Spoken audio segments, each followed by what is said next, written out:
Andrew, it was an absolute pleasure. I am having trouble because my brain is exploding, but would you mind telling everybody what nuggets of wisdom that you dropped on them today? Funny. It's funny, George. Thank you for having me. And the reason your brain's exploding probably because mine is also. But what I remember is we had this really funny, interesting way of going down this rabbit hole of finding all the excuses that people like to tell themselves that stop them from doing very simple things that lead to success, and we kind of prune them all. Yep. So I'm really grateful for this conversation. I'm really looking forward to people hearing this interview. I think they're going to be pleasantly surprised. All right, so I love that, and I love the way that you talked about it. Here's my notes. How copying the how without the why will lead to frustration and failure. When you have to kill your own dinner, you tend to gravitate towards positive momentum. The story how quitting your own company leads to your current day success. How an unhealthy relationship with all in isn't the secret. Are you using your thoughts or feelings as an asset or liability?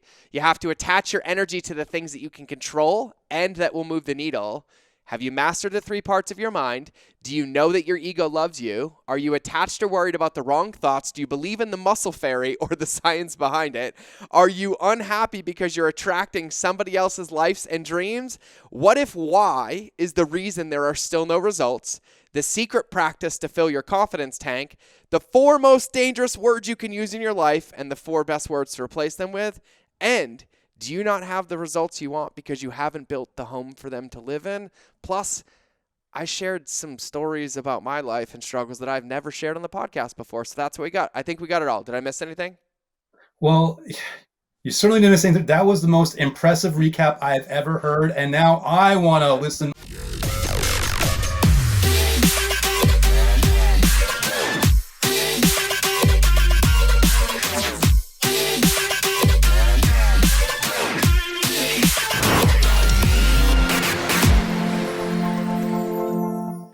All right, everybody, welcome back to another episode of the Mind of George show. In full disclosure, I am uncaffeinated but hyped up because I accidentally overdosed on my pre-workout, but it feels really good. I didn't get a tan. That is the niacin. But I have a lot of energy, and when you direct that energy in the right place from a healthy place, you get massive results. And today's guest is someone that I am honored to have on the show.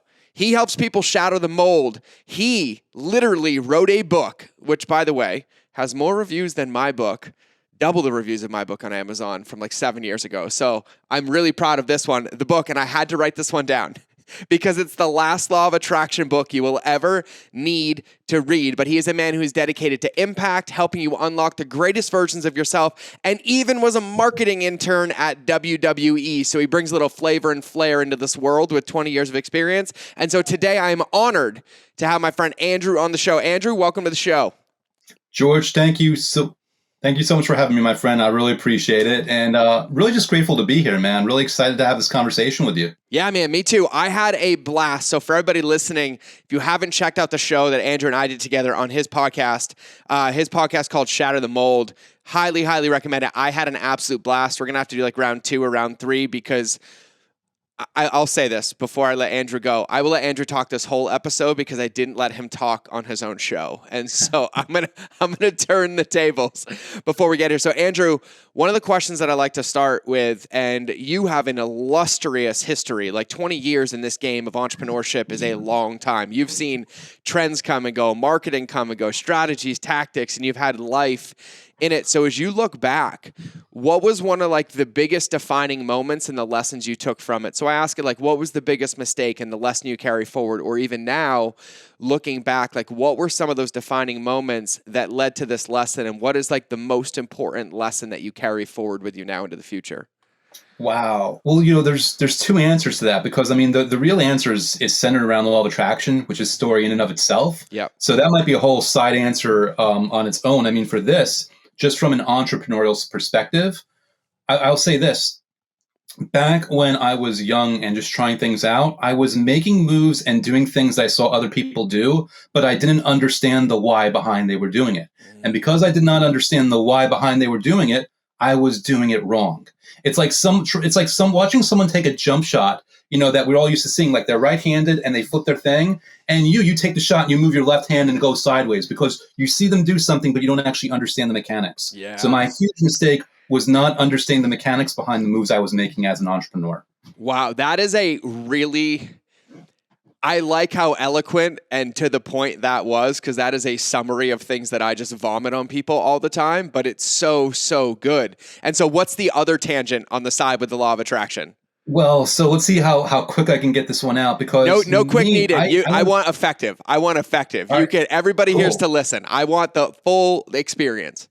So let's okay. We'll keep see how interesting I can keep it as well. So I learned about law of attraction in 2004, and I think any entrepreneurs or business people, not pretty much anyone for that matter, could relate. But entrepreneurs or salespeople for that matter specifically, we can relate to having to kill our own dinner, so to speak. Yep. And I think when you have to kill your own dinner, you find yourself automatically going down the path of positive modalities, mindset. It could be Brian Tracy, Tony Robbins, who knows what it might be. So for me, law of attraction was one thing of many that I was delving into to just find out that missing component, that secret formula to success. And to be honest, for me, it was very hit and miss. I had some successes and failures, but it was basically inconsistent. And I would only find out a few years later that I was the one being inconsistent because, very directionless, even though I was trying to make things happen, everything came to a head in 2008 where I basically, finally quit my company. That's how I put it. I quit my own company because I couldn't do it anymore. And a relationship that I had going was about to end because I was so desperately trying to focus on that. And that worked out so well because 3 days later, she breaks up with me over text anyway. And that was a girlfriend of not a girlfriend of 3 weeks or 3 months, but 3 years. So I wake up on Monday, I've got my business and my girlfriend. I wake up on Friday and like 90% of my life is gone. And I basically had to have this look in the mirror of like, okay, what's going on here? You've wasted your 20s. Nothing is working. Something obviously needs to change. And I had this very weird epiphany/moment of stubbornness and indignation where I kind of had this thing like, okay, well, of all these things I've done in all these years, that law of attraction thing, it kind of seemed to work when I actually stuck with it. What if I actually stuck with it this time and whether things got better or worse, I didn't veer off. I just stuck with it. What if I went all in? And when I say all in, I mean, just 5 or 10 minutes a day of simple gratitude or visualization processes, not even all day, every day, but 5 minutes every day. Yes. And I had this thing, okay, all right, I don't care what happens. I don't care when it happens. I don't care why it happens. I don't care how it happens. I am going to do this thing.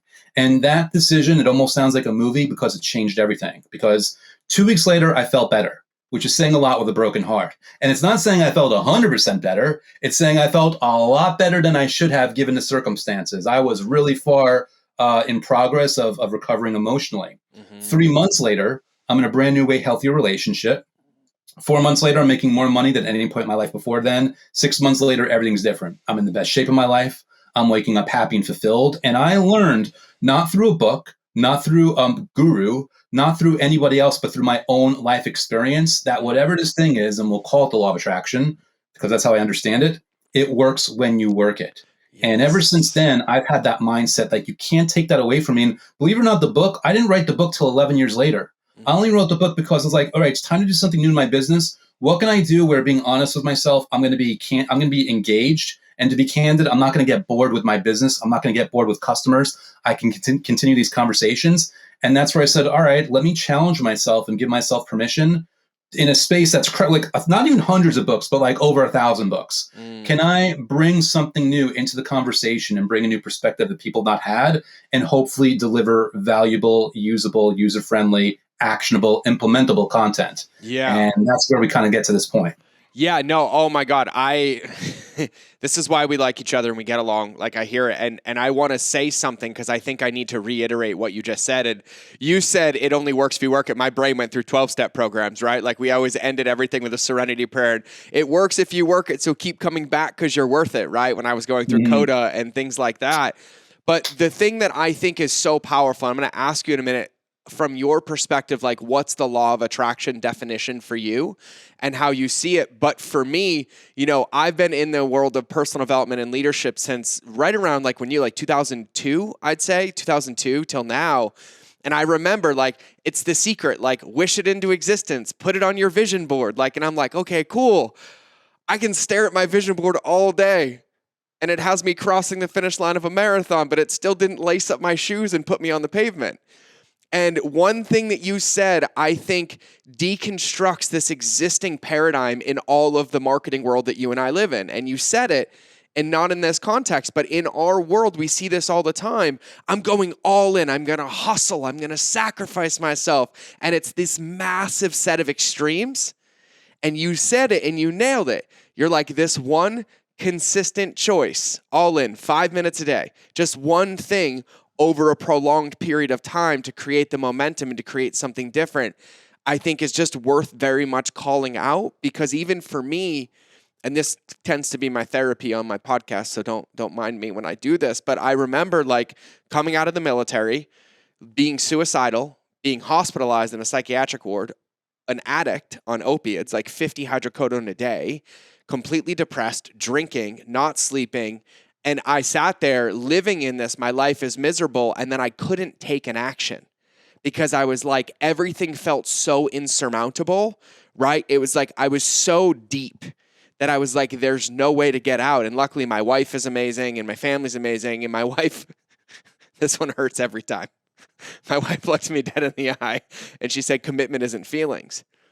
And I'll never forget it. And it was like just finding that one thing, right? Like, I'm just going to go for a 5-minute walk every day. Like, screw the rest of it. Screw the meals, screw the workout, through everything. And so I just wanted to take a minute to highlight that with what you said, because for me, that thing that you just talked about is the reason I'm recording this podcast. Right? I love that. Because 6-7 years ago, some of you wouldn't have recognized me. Like, it was Thanksgiving when I had Thanksgiving when I had a newborn. Like the year before my newborn, I was in the hospital because I had attempted to take my life. And everyone's like, oh my God. I was like, well, let me remind you, my son's 4. That was only 4.5 years ago. Right? And everyone's like, oh, but George, wait, weren't you a New York Times bestseller? Didn't you have an app? Like, weren't you like Mr.? And I was like, Mr. Miserable. Mr. like stuck and miserable. So I just wanted to take a moment to say that, Andrew, because I think we're going to unpack that. But I just think it's huge as you share that story of yours, you know, coming out of heartbreak and, by the way, quitting your own business, which you and I both did, which I find really hilarious, to then getting now to this point. I love it. And so I just had to go on that diatribe for a minute. But what I would love to hear is when you think about the law of attraction, right? You wrote a book on it, but how would you define that? Like, what does that mean for everybody listening? Like, what does the law of attraction mean for you? Yeah, so people can notice as they hear this, there's the definition, and then that's what it means to us or what we could do about it. So basically for me, and my understanding and my experience and what I've read from others, I'm standing on the shoulders of giants here. Law of attraction is rooted in the understanding, the concept that everything is energy, which scientifically backed up, not just some airy-fairy woo stuff. Everything's energy. And all of energy vibrates at a certain frequency. Yeah. And I guess the theory part comes in, although you will see it in application if you kind of lean in this way. Like frequencies attract like frequencies. Yep. So if you're energy and I'm energy, and these devices that we're speaking on is energy, and the pink hoodie you're wearing is energy, right? So are our thoughts. But the interesting thing about thoughts and feelings is that to a measure, we have a measure of control. We can, we're not the God king of our thoughts because that might be too overwhelming, but we can lean in a certain direction and build up momentum and have it snowball from there. Mm-hmm. So this is where we get to from the definition to what you can do about it. Strategically, with the understanding that everything is energy, everything vibrates. What if I say, okay, let me use thoughts and feelings as a strategic mechanism for inviting positive events and circumstances and outcomes in my life. And that's really, and by the way, a lot of people are hearing this. They're like, well, I've heard this before and thoughts become things and blah, blah, blah. Well, tell me, Andrew, where's my job promotion? To which I asked them, okay, cool. Let's talk about this. That job promotion that you probably told me you're thinking about day in and day out every single day. Are you thinking about it with a sense of impatience, frustration, fear, uncertainty, dread, jealousy, anger? Because if you are, you're actually not thinking about the job promotion. You're thinking about the lack of the job promotion. You're reinforcing the vibration and energy of the lack of it, which is why you're so upset to begin with. Mm-hmm. Which, by the way, if you don't believe in the law of attraction, to make this nice and long-winded, at least believe in your psychology and your subconscious mind, and believe that you're reaffirming certain things into that supercomputer that's going to find a way to make it so, as opposed to, are you thinking about that job promotion with confidence, enthusiasm, gratitude, happiness, fulfillment, ease, confidence, that kind of stuff? Okay, now we're in business, because now you are either vibrating to the universe if you believe that, or you're programming your subconscious mind if you believe that, or what I believe actually a combination, because it's all connected. Yeah. Everything's connected anyway. It's really only our understanding of how it's coming out, that the difference is there, but everything's connected in some way, shape, or form anyway. Yeah, dude, I love this topic to the point where like I've probably listened to 4 books around this in the last month alone. You know the book The Alchemist, right? By Paulo Yes. Coelho. He has another book called The Archer, which is Mm. about the craft of archery and becoming like the greatest in the world. And it's like riddled with this lesson that you're talking about. But I think I think this podcast is just going to be me feeling extremely validated and then validating what you're saying. And I have to add like my ad lib because it lands so hard and so heavy for me because you just talked about like a promotion and I hear it all the time. It's like, well, why didn't that offer convert? Why didn't I get that client? And I was like, because the moment you're attached to the results, the input that would create them changes because it Yes. literally becomes low-key manipulation instead of a product of quote unquote, like you said, 5 minutes a day of this thing that Mhm. could potentially pay off. And I think when we get into this, I'm going to let you riff on this in a minute. It's like I was stuck for so many years with my ego, which I know we're going to talk about, thinking that, okay, if I got really clear on what the finish line looked like, that I could control the world around me to make that finish line happen. And after success and failure, making millions, losing millions, having it all, losing it all, I was like, oh, I have zero control over anything out there, but I have 100% control over my energy, my viewpoint, my mindset, my inputs. And the moment I'm like, hey, like that's where I want to go. Like I want to be a quote unquote world champion or gold medal. But if I think like that, I'm going to lose the race. But Yeah. if I'm like, you know what would it look like? And my favorite question to ask myself is like, oh, I want that promotion. Who would I have to be to already have that promotion? I'm like, oh, I would be gratuitous. I would hold the door. I would have more conversations with my employees. I would lead team meetings. And I'm like, oh, well, now I have a crystal clear path of what I should be doing right now instead of sitting here being like, why the F don't I have the promotion yet? And so I'd love for you to riff on that. I saw you kind of like Yeah. cut you off. It's something you've given me so much to riff on and so many different things. So I'm going to go on the first one that came to mind, just because, when you were describing what you're going through here, I want to remind people of a little detail. I almost snuck into my origin story a couple minutes ago. I said, I don't care what happens, when it happens, why it happens, or how it happens, which is basically me saying that strategically speaking, I'm fine with specifics. And by the way, please feel free to be specific as you want, as long as you feel good. But if I can come with a less attached energy where there's no requirements and no restrictions, and I'm almost leaving it open-ended for either the universe or my subconscious mind, depending on my beliefs, to pleasantly surprise me, I'm way more empowered. When you're trying to get that offer to convert, my attitude is, be very specific in your gratitude and visualizations, but with the understanding of this or something better, not it's got to be this way. Yeah. Don't be in love with I made $1 million in 24 hours. Be willing to let the universe give you 10 million in 1 week. Yep. Doesn't sound as flashy, but it's a hell of a lot better, right? Yep. And that's the key. And also, just to speak to actions that you're taking here and what's within your control.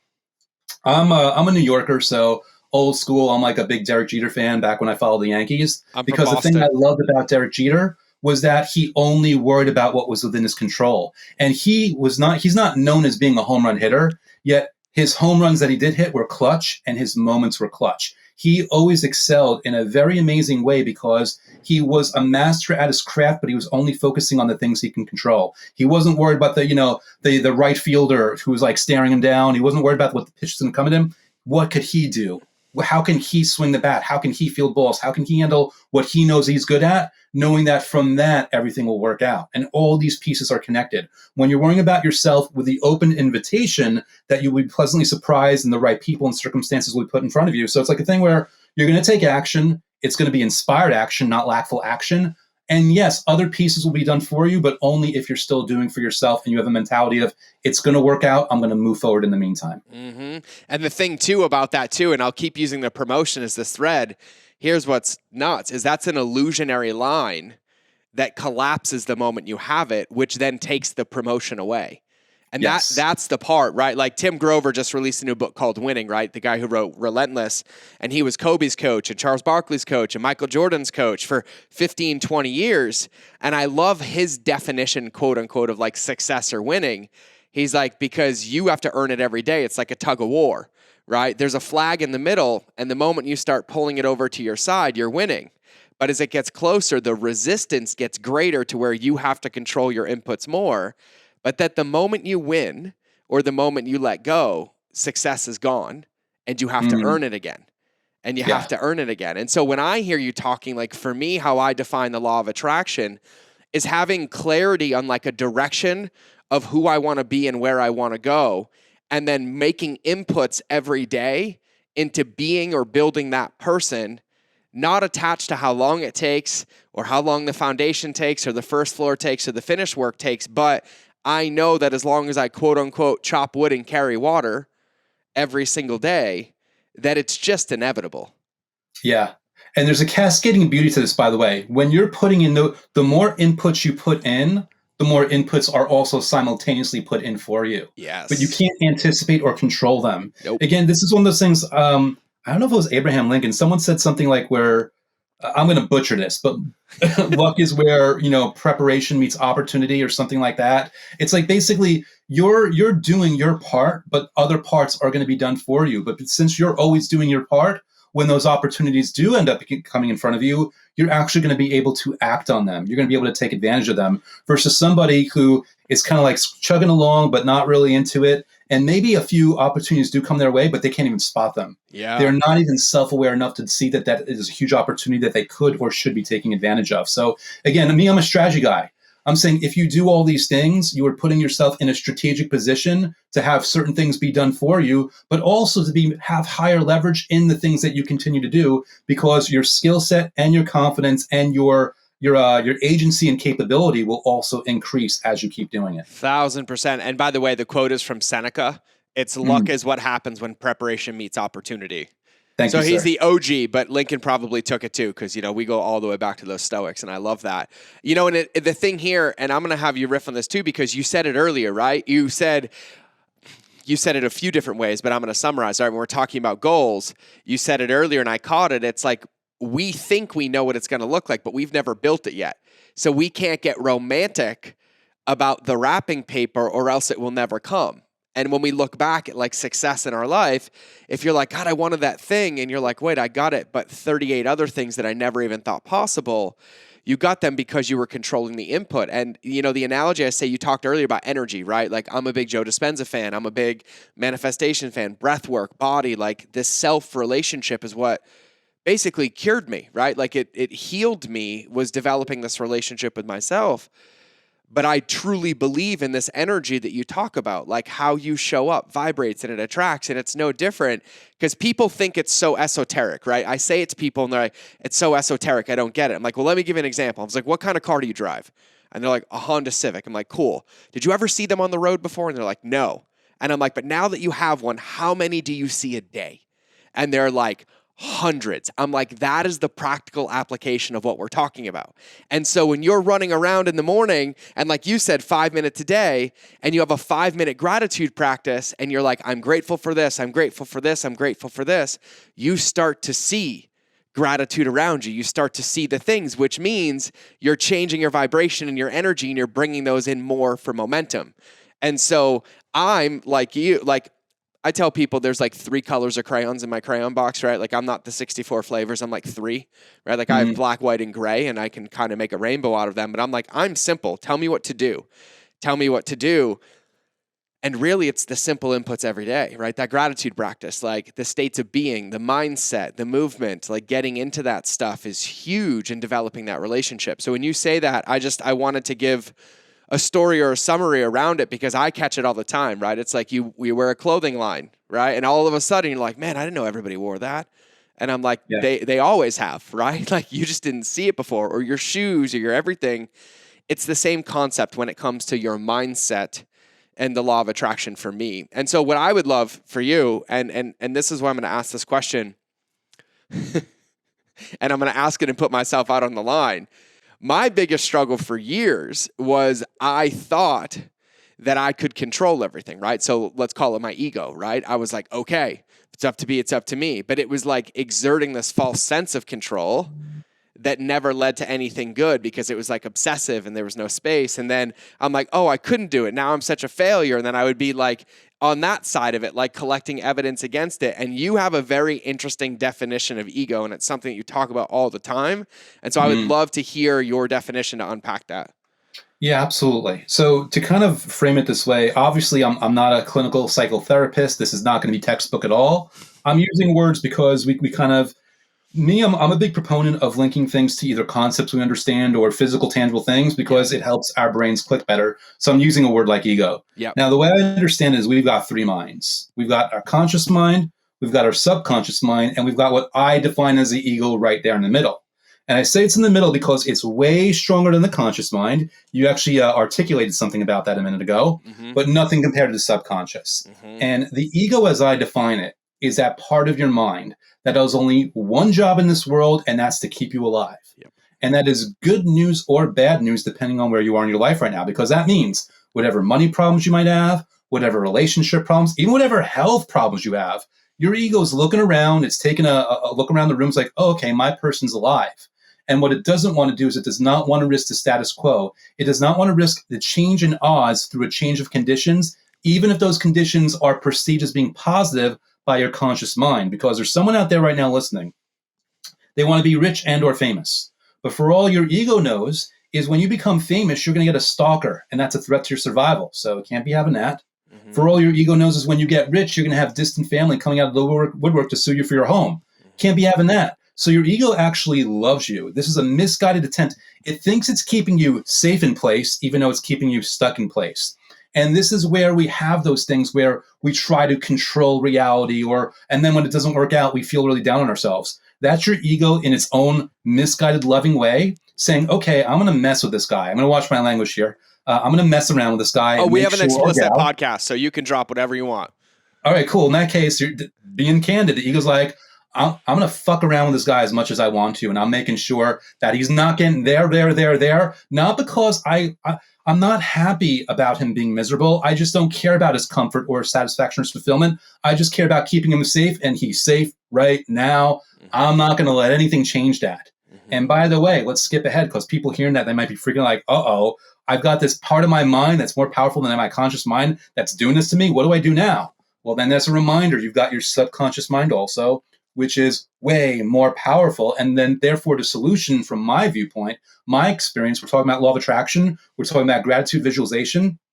You bypass the ego and you access the subconscious mind, which will then push you across the finish line, either kicking or screaming or enjoying it, because you can enjoy it also. So that's where these whole visualization or gratitude methods come in, which, by the way, I'd love for you to buy my book, but you could read them in any good law of attraction book. I'd love for you to read about them or see them on my YouTube channel. You can find them in any law of attraction YouTube channel. It's any standard method as long as you actually enjoy it. If you don't enjoy it, you're not going to do it. But if you do enjoy it, you're going to do it. You're going to look forward to it. You're going to be consistent. And therefore, you're going to keep sending messages and programming and instructions to your subconscious mind, which, depending on your beliefs, will either from there, being the supercomputer that it is, govern a lot of things for you to get where you want to be, or if you believe in the universal law of attraction, it will, emit that really strong, potent frequency out to the universe to have those circumstances end up being mirrored back to you. But the key part is knowing your ego loves you, but it is going to mess with you if it has to, because it wants to keep you safe in place, or at least what it feels is being safe in place. Yeah, I love it. And I think that's such a huge distinction. It took me a long time to understand is that the ego is a tool. It's a gift. It's a part of me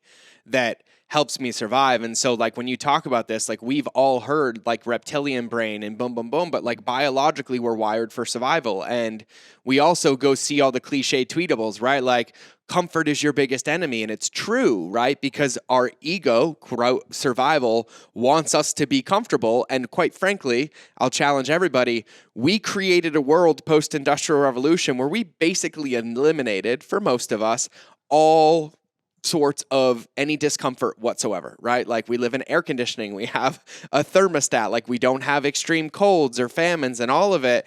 And so it actually gets a little bit more ingrained. And so what you're talking about, I love it. And I will say this too, people listen to this like, oh, my ego, my ego, my ego. The one thing that I've learned too is that there's two parts for me to get out. Number one is having a commitment to movement, right? That I can consciously in my mind, I'm like, I don't want to succeed, or I'm afraid of failure or success, right? And I'm like, cool, I hear you and I'm doing this action anyways. that's in line or in direction to where I want to go, or I have the power of like community. The one thing for me that I found when it comes to this is that the worst place for me to be when my quote unquote ego gets involved is stuck where I am, right? Isolated, alone, or even like allowing the thoughts to happen. Like I've done this before, like my 60-second rule, and this works like a charm for me. So try this on if it's for you. But there's those days where I wake up and I'm like, oh, I got 3 podcasts today. Who the hell am I to record podcasts? Who's going to listen to these things? What the hell am I going to ask? I'm like, I'm not good enough. Blah, blah, blah. And I'm like, oh, you want to be right? Okay, cool. I'll open my phone and I'll start the timer for 60 seconds. I'm like, you can be as right about yourself as you want. But when the timer goes off, you have to take an action. And it's so funny because about 15 seconds in, I'm disgusted at how disgusted I am with myself. And it just shifts everything that I'm doing. And I think it's a huge, huge thing. Now, I wanted to ask you a question, and this is going to be a little like out of left field and esoteric, but I heard this the other day, and I would love your thoughts on this. So we talk about like this ego and this conscious mind, right? Which is like thoughts that we can create, right? And then we have our unconscious mind, right? Which are patterns and programs and behaviors through our whole life experience, right? And I was like, but here's my question. Where do thoughts come from? Where do they originate? So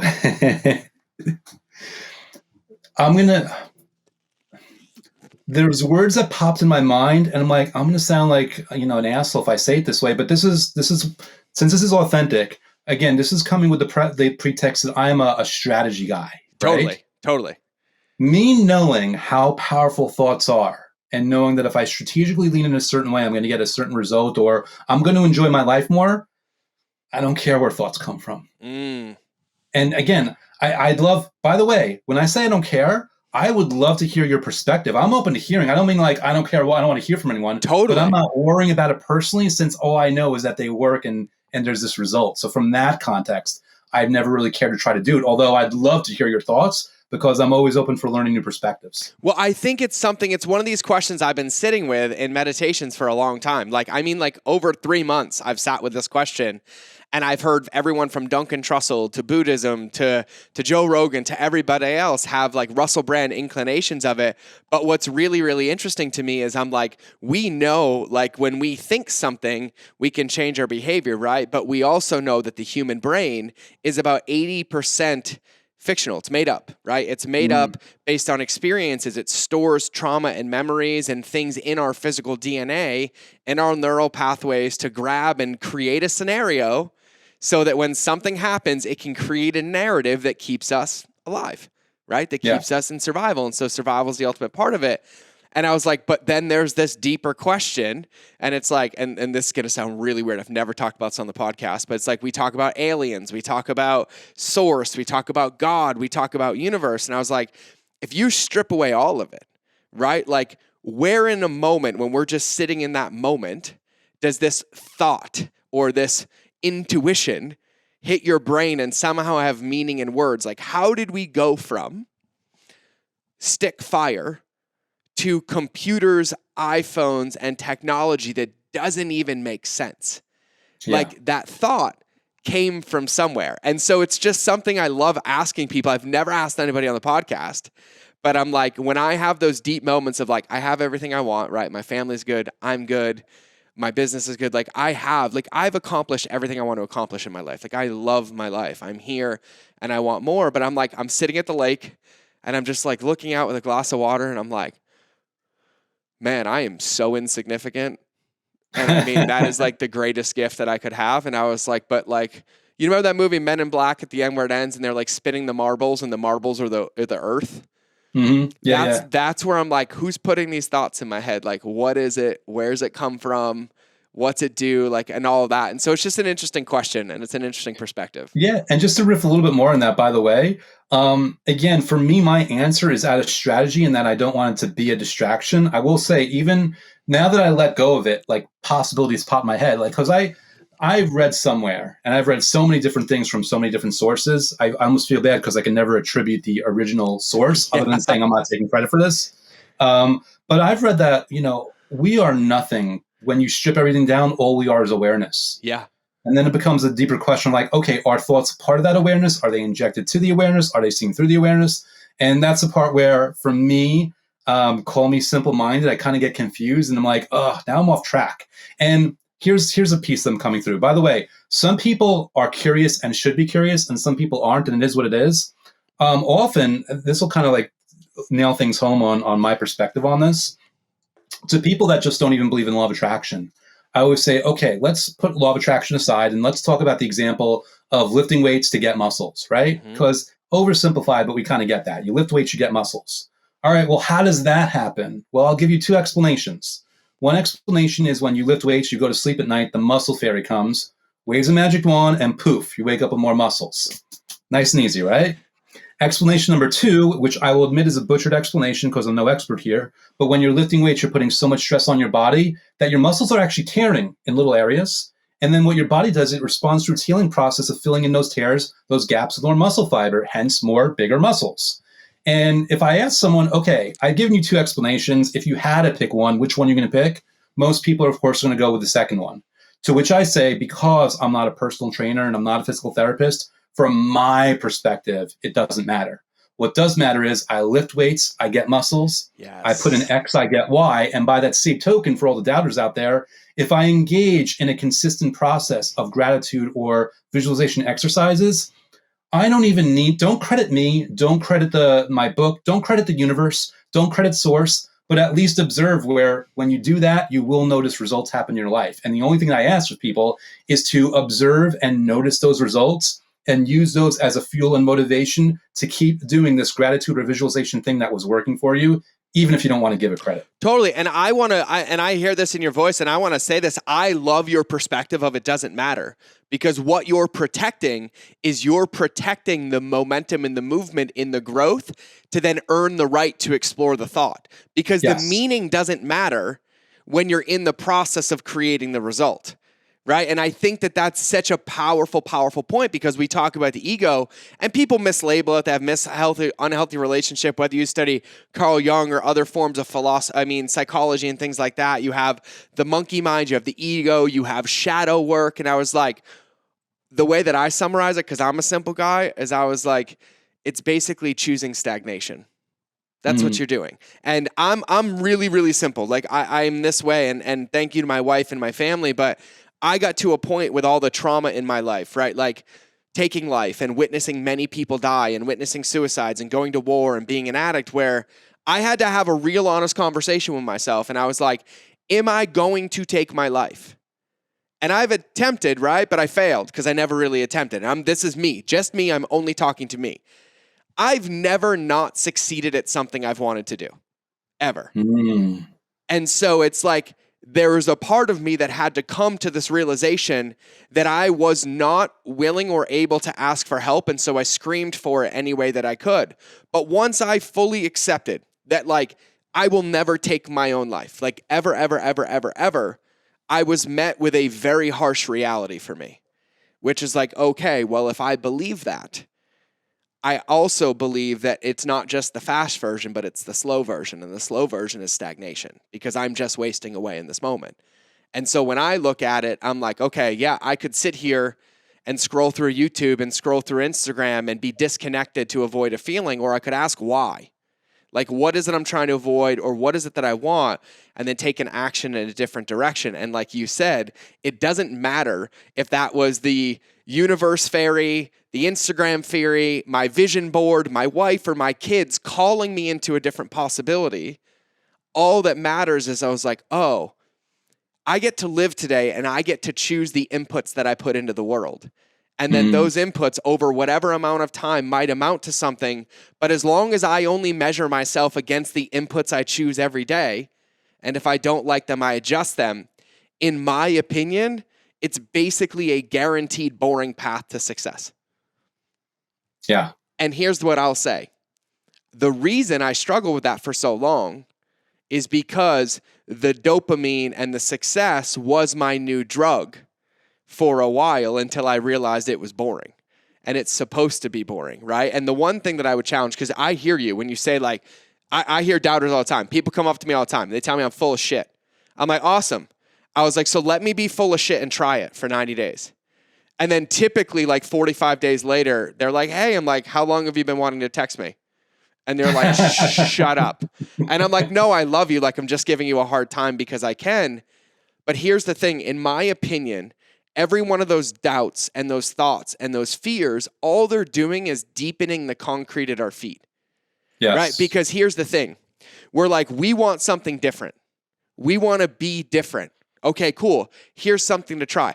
That's not going to work. How do you know? All you're doing is collecting evidence to stay right here. And I'm like, I listen to you and I'm like, tell me how you lose with a gratitude practice. Tell me how you can't find 5 fucking minutes a day, right? You can sit on your toilet with your phone for 48 fucking minutes scrolling through TikTok and Instagram, but you can't leave the bathroom when you're done taking a shit and open a piece of paper and be like, I'm so grateful that I got another breath today. I'm so grateful that I got to see my kids today. I'm so amazed and proud of myself that I put that work in today. And the truth is that if we want different results, we have to do the things that nobody else wants to do, that aren't comfortable, they're not glamorous because they're boring. Take care of yourself. Sleep. Eat. Move, have a positive mindset, find opportunities and take steps in those directions. And so I wanted to say that because I loved your answer, because your answer as a strategist protects the mechanism that actually gets you there. And then here's what I'll say. When you get to the finish line, you can ask yourself why it meant that or why it looked like that. But at that moment, you're going to realize it doesn't matter because you're going to start running again. Yes. And so I just wanted to say that. Thank you. And one quick thing, because I want to make sure everyone's clear. I am so on board with you with the understanding that there's so much gold waiting on the other end of discomfort. I'm so with you on that. But even with that understanding, even with that agreement, the stuff I'm presenting is like, we're not even at the uncomfortable yet. I am challenging people to sit around for 5 minutes and feel good, not feel bad. Yeah. And it's like, I am making... And by the way, please feel free to buy my book. It's only $4 for Kindle. I mean, it's cheap, but you don't even need to. This is all free. You can find a video on YouTube, whether it's mine or somebody else's. Like, this is all there free for you to try. And by the way, if you think this is too hooky, this whole law of attraction thing, the win is already in the moment, because scientific studies have shown, doing nothing with the law of attraction, that consistent gratitude, will improve your sleep. It'll reduce your anxiety. It'll increase confidence. Like, you're already getting wins in that moment. And should you be pleasantly surprised after that, so be it. But like me, again, not even disagreeing of the golden discomfort. I haven't even gotten people there. I'm like, there's no discomfort. There's no excuse. There's not even a discomfort as an excuse to say, why can't you sit around for just 5 minutes? And by the way, like, well, I don't like writing. Cool. Do what I do every day, because I don't like writing so much either. I pull up my phone. I hit my recorder app. For 90 seconds to 5 minutes, I'd say all the things I'm grateful for. I send it across the country to a friend of mine who does the same thing for me. We've been doing this for over 3.5 years. And we haven't missed one day. It's so easy. I'm obviously a chatterbox. It is so easy to do. And by the way, we've installed a social pressure, because for some reason, people are so weird. They will much more easily let themselves down than somebody they care about down. So I use that to my advantage. I'm like, okay, let me involve my friend. I don't want to be the one that lets us down. It keeps me fueled to keep sending this to him. Not that I needed that, because it's so easy to do. Yeah, and the thing is about it, like, I'm not even talking about like going out and getting crazy with discomfort, right? Like, it's really interesting is that we talk about it all the time, is pressure creates growth, right? And no pressure and comfort creates atrophy, right? Including our mind, including our body, right? And here's what I challenge people on. I have not done a dedicated show about this yet, because people will stop listening to my podcast when I make them uncomfortable, and it's coming. So get ready. But like, my mastermind students, literally, we're talking about this, right? We're talking about your 5-minute gratitude practice. Sit still for 5 minutes. I looked at all of them, 30, between 6 and 8 figures, right? I've never seen more people scramble like cockroaches in my life. We're on a Zoom call, and I'm like, I'm going to give you an assignment for the week. And they're like, totally. I'm like, can all of you commit to 30 minutes for this assignment? And they're like, yeah. I'm like, all right, cool. In the next 7 days, you have to sit still for 30 minutes. No phone, no notebook, no music, no distraction. You have to practice boredom. And Andrew, I have never seen more excuses, people shifting in their chair, itching their faces, covering their eyes, like looking away. That we took 30 minutes to overcome objections to sitting still, right? Wow. And when I think about this is my theory on the law of attraction. If all you do is consume everybody else's thoughts, beliefs, content, and things, you're going to attract their life that you will never like. You need to be intentional about creating space for yourself so that you can create your reality, your thoughts, your intuition, and explore that through that practice of sitting still so that you can attract the things that vibrate with you. And I think part of what happens and for me in today's society, like I don't consume social media. I don't. My team does, but I am not on it. And it's not easy, by the way. When I'm like, okay, I did good today, but I'm feeling pretty bad. Let me go scroll through social media to like disconnect from that, to be like, I'm going to go sit with this. Like, why do I feel uncomfortable? What's coming up for me? But what I'm doing is I'm exploring that relationship with myself. And so when you keep talking about stillness, I think stillness is one of the most underrated and most powerful tools that human beings have at their disposal. And if you go back and you study history and you remove, like, let's go pre-technology, right? Like pre-radio, people would read newspapers, but they can only read so many every day. There was this massive amount of time that people spent with their thoughts, with themselves, which led to this level of like happiness and joy that I think needs to be practiced again. And so I push it really hard. So I will totally support you on that one too. Thank you. And say one thing real quick. Well, we'll see. I say real quick. We'll see how long it goes. But you said something really interesting there. Like, are you getting your thoughts like on autopilot from other people, or are you a cause? And I've never said this before, and this is going to sound kind of weird, but there's this movie from I think 2008 called Never Back Down. Yep. And on the surface, it looks like a Karate Kid ripoff. But believe it or not, and I had this confirmed just by I enjoyed the movie, and I remember watching like the director's commentary. You could see the level of thought that he went into telling the story, but there's actually a lot of deep messages in this on the surface cheesy fight, get bullied and fighting back movie.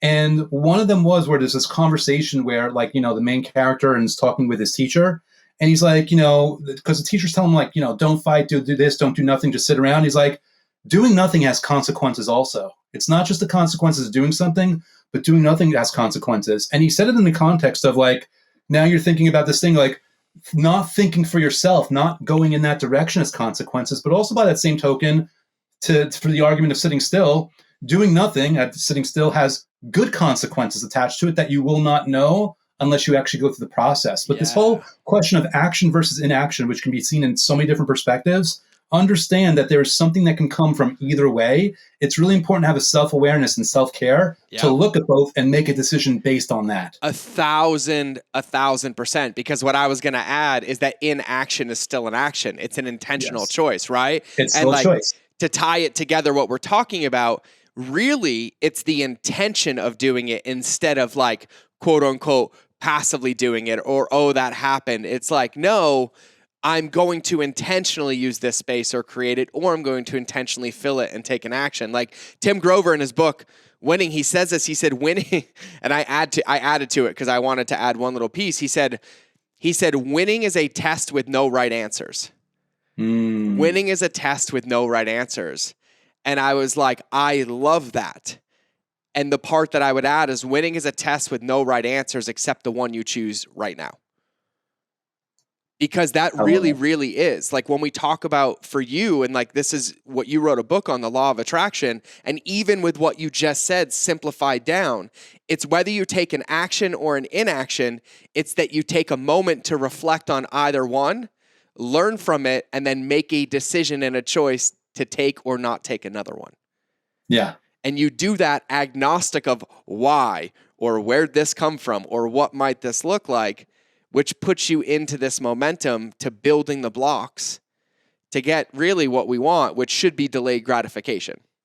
It's interesting. We make so many choices day in and day out. Yes. And so there's that well-known decision fatigue. And when you're in the middle of a decision fatigue, you forget how important and how vital and how significant your ability to decide really is. Your ability to make choices. If you actually sit back and think like, wow, how powerful can a simple decision or choice be in my life? If you give yourself this, like for me, by the way, please take George's advice and sit around for 30 minutes doing nothing. But when you're done with that, sit around for 30 minutes just thinking about the significance of choice and decision in your life. Because that also will be a very powerful experience. Like for me, like I go back to like even, again, that situation, I lost my business and my girlfriend. Is it my fault? Well, that's a whole debatable thing. And even though I would say this, some people, they don't want to be at fault. So I'll say this. I don't care if it's your fault or not. It's still your responsibility. Mm-hmm. Everything in your life, whether it is your fault or not, depending on how you want to look at it, it's still your responsibility. No one else can do it for you. So Mm-hmm. you owe it to yourself to take on that responsibility, whether it's comfortable or not, because only through taking on that responsibility are you positioned, strategically positioned, in a place where you can improve it. Yes, I've dropped book recommendations left and right on this one, but that whole concept of responsibility. Now, I'm going to ask a question, and it would be interesting to see. So we talk about we're responsible, right? Like no matter what. And what I've run into and what I've seen with a lot of people, and you talk about law of attraction, right? Taking these choices and making these choices. How do you build your confidence in your ability to choose and then take an action? Because what I watch is that I see a lot of people, they're like, this is what I think I want to do, but how do I do it? And I was like, well, only you know that. And what they look for me is like they want to borrow a little bit of the confidence, right? Or they want to advocate a little bit of that responsibility. And so you as the strategist, right? When you're looking at, I'm going to write this book or I'm going to do this, how do you develop the confidence in your choices so that you can pursue them and create the result? Yeah, so bear in mind, I have the luxury. So notice, like, well, one, I'm not a coach myself, and two, I don't teach people like how to work out because there's pain involved. Meaning, I have this luxury of giving you a book and a modality and an approach which is painless, which is actually really easy. So I'm going to answer that question in that context only because it's a valuable answer. Yep. But I also admit I'm almost taking an easy, cheesy way out, but it's still a good answer. For me, everything begins with that 5 minutes of gratitude a day. Yep. Because what people don't realize is when you are grateful for 5 minutes a day, you're not just having these positive physiological effects. And depending on your beliefs, you're not just inviting the universe to send you good things, but you are also getting yourself naturally predisposed towards more confidence, Mm-hmm. towards more ease, towards more self awareness. This gratitude process, in my view, auto corrects a lot of issues and a lot of things going on in our mind. Whereas when we are grateful every single day, that confidence will come and we're like, you know what, more's possible in my life. Now I'm a little bit bolder where I can go in that direction of making a decision. So it's a thing where the gratitude, in my view, again, I know it's an easy answer, but it fuels so many things for you where you're still going to have to make decisions and choices, but they will have a stronger foundation and deeper, more powerful, more potent, more profound momentum behind them as you're making those decisions. Yeah, I love that. Like one of the things that I really focus on, and I would love your thoughts on this too, because for years I would focus on the result, right? Like I'm like, this is what I want to be. I want to be the best basketball player in the world, right? But it was like only that can only happen if there's a basketball court and the team is there and the lights are there. And so I was really limiting my ability by putting myself in this box. And then I realized is that I want to have confidence regardless of the field that I'm on, right? Like the field doesn't matter. And I watch so many people, like we talked about earlier, to full circle this, try to control their external environment to be able to basically thrive. So what they're doing is they're like, I want to control my external environment. So basically the field is set up so I can only win. But really you're losing the long game because it's in this one pocket instead of regardless of the field that I want to be on, regardless of the game, the circumstances, I have confidence in my ability and in my input so that I have the chance to win every game no matter what. And so would you say for you, like your gratitude practice is like a big anchor in creating that? And then what comes after that for you? So yeah, I think gratitude is a huge anchor for everything. And it's really interesting. I don't even know if I came off on camera, but when you were speaking to me, I'm like reaching forward because I had to type something because I didn't want to forget it.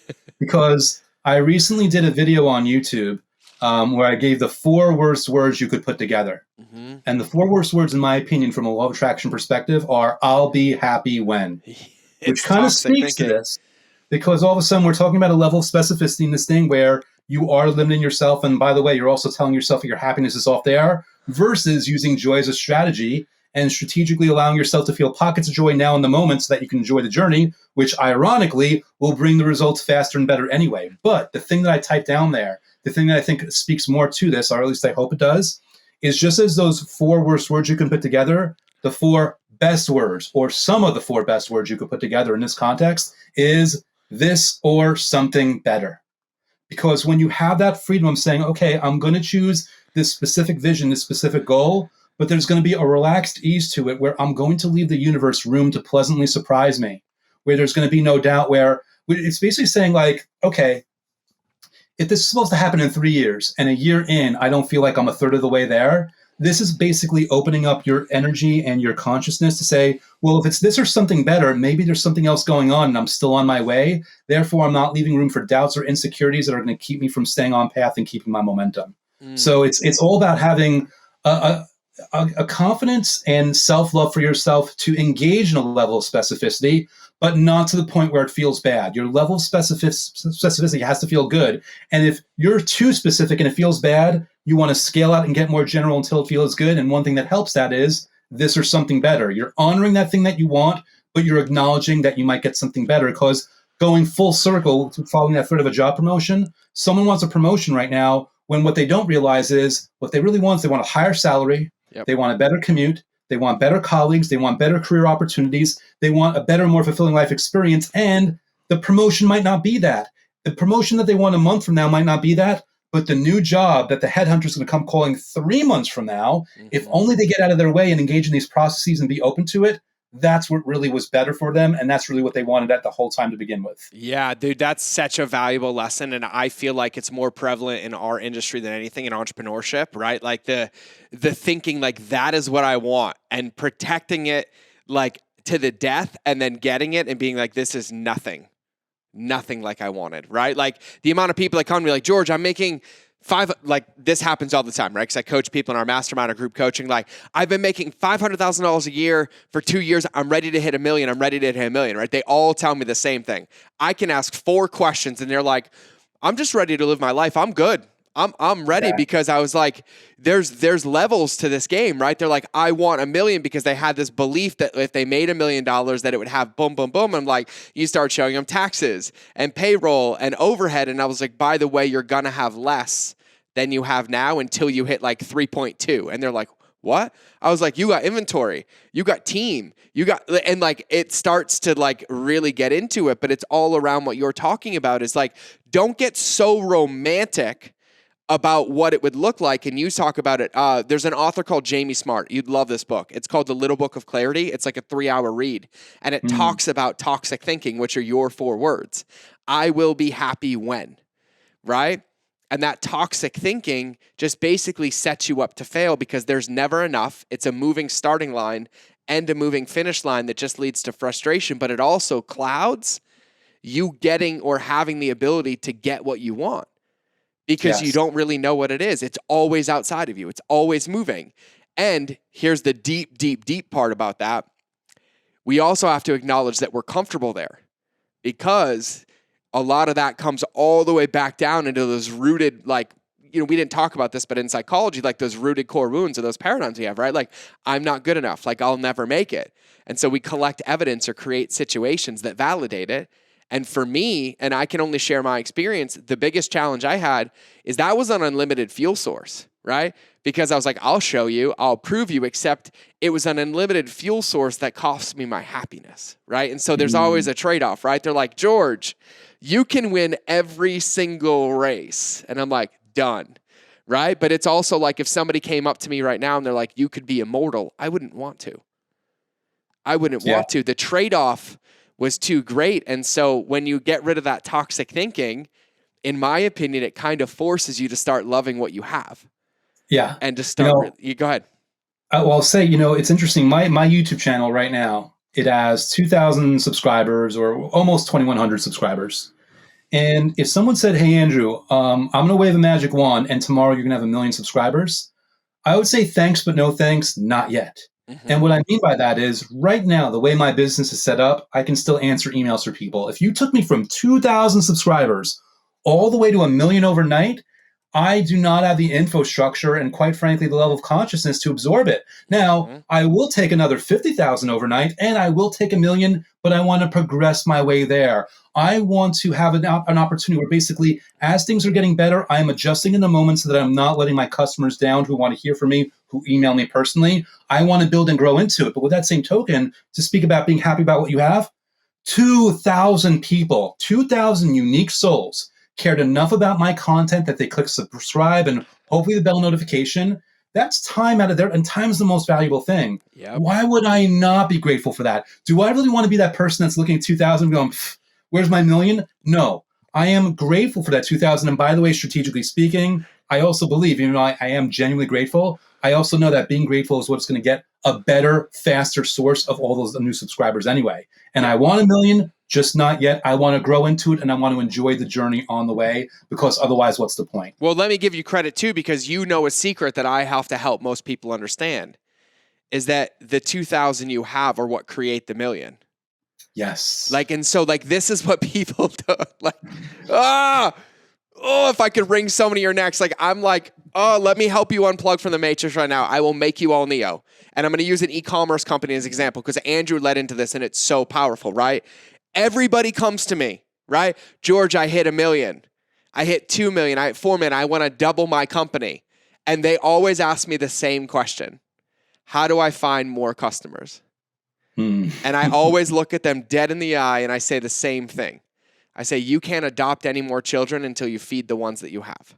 And they look at me like I'm fucking nuts. And they're like, did we just pay you 6 figures for this? And I was like, you did.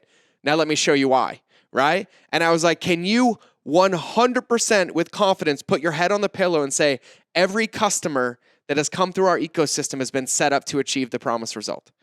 Every customer that's bought our product and used it more than 3 times feels in a relationship with the brand. Every one of them is still, and they're like, no, no, no, no, no. And at this point, the light bulbs start going off. And they're like, holy shit. We have 6,800 people that have bought our product that haven't bought in 90 days because we haven't talked to them. And I was like, so why are you trying to go find more, home skizzle? I was like, I'm going to adopt any more children so you can disrespect them. And so what you nailed and what you get. And for everybody listening to this, you have 100 customers and you want 1,000, the 900 will come from the 100 you have. You have 2,000 and you want 1 million, the other 998,000 will come from what you give to the 2,000 that you have. And we'll just full circle this whole shit for them, Andrew. By being grateful that you have them and continuing to serve them, will create the momentum in the space for the next ones to come. And so go ahead. And it'll create the iterations of your product and your service as you get better and better and better. And it's so funny that we're talking about this right now, because just this morning, I only did one other interview today. And this interview I was on, it's my awesome friend Tina, 2 people sent her my book, says, you got to check this out. One of them was the person that she told me about.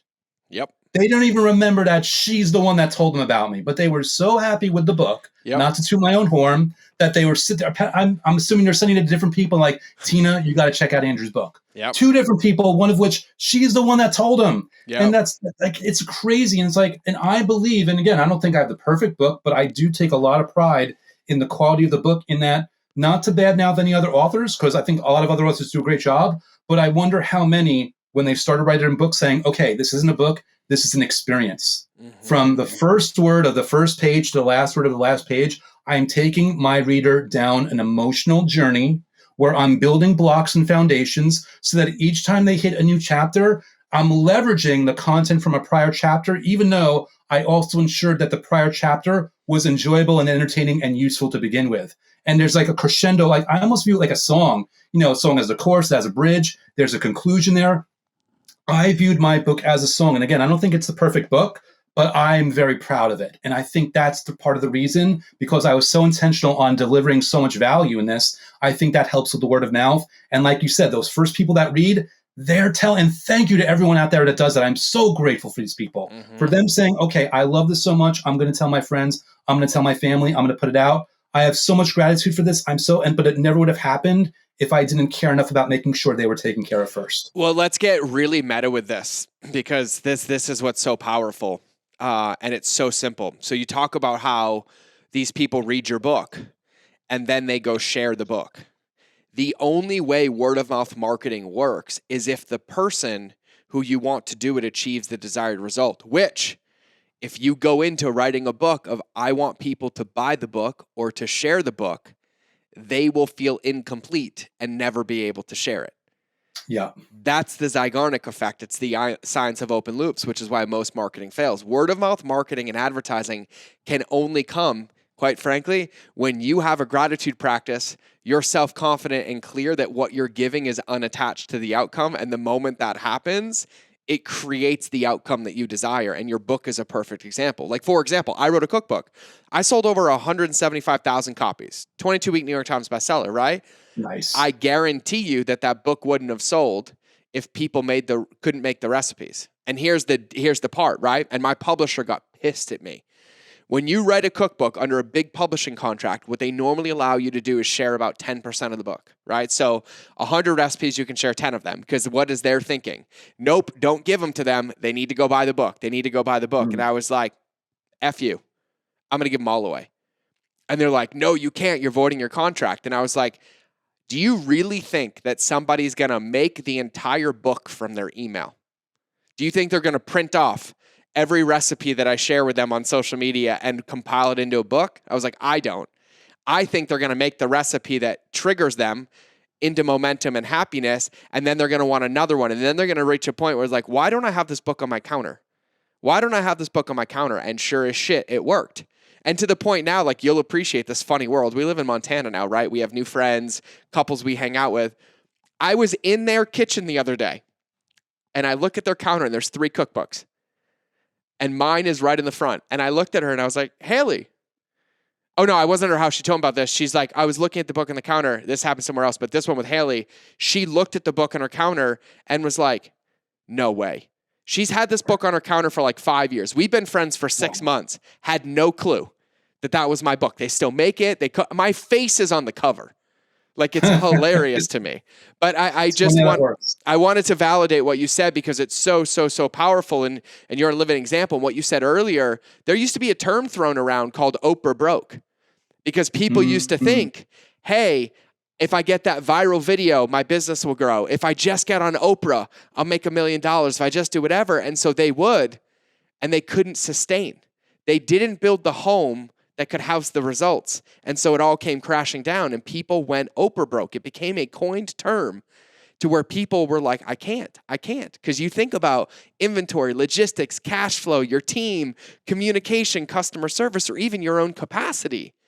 It's like, hey, I'm going to start doing triathlons. And you're like, I've been training for a month. Let me go do an Ironman. You're going to get murdered, right? But if you do a few small ones, and then you do a few medium ones, and you do a few long ones, now you can go get the lessons and the iterations that come in the big ones. So I had to summarize a lot of what you said, because this is like one of my favorite conversations. I feel so validated, like I said. Nice. And by the way, just full circle, because we've been having such a good conversation, but this is my first opportunity, because you were making a joke about how you did all the talking when you were on Shatter to Mold. Yeah. And I don't want to offend any of my other guests, because really just like I either notice something or I don't.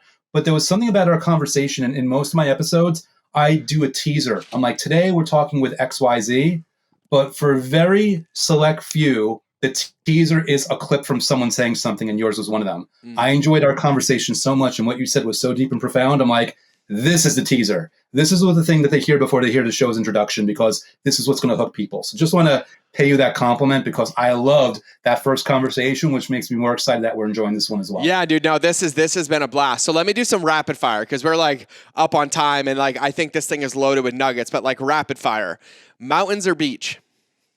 Beach. Okay. Your favorite business book?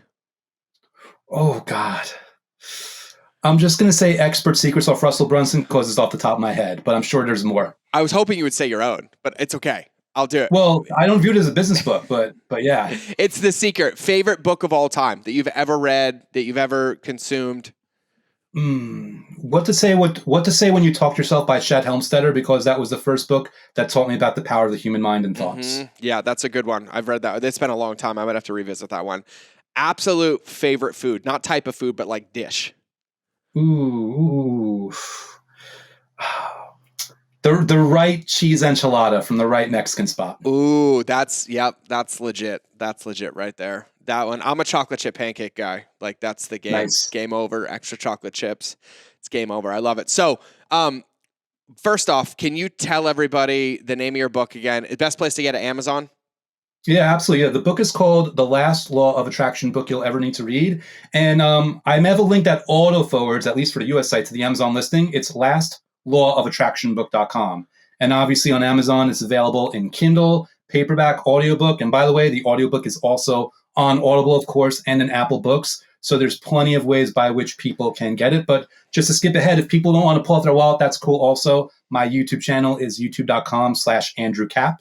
And I'm posting a lot of content this summer, so people have a lot of stuff to look forward to on that channel. I love it, man. I'm glad that you have it on Audible because I have a road trip tomorrow and I will add it to the top of the list because I just finished a book this morning. So I'm Nice. going to add it to Audible and I'm going to give it a listen. So I always end with one question. And this question I think is huge. So I want you to envision that everybody listening to this last hour got Men in Blacked and forgot absolutely everything that we talked about.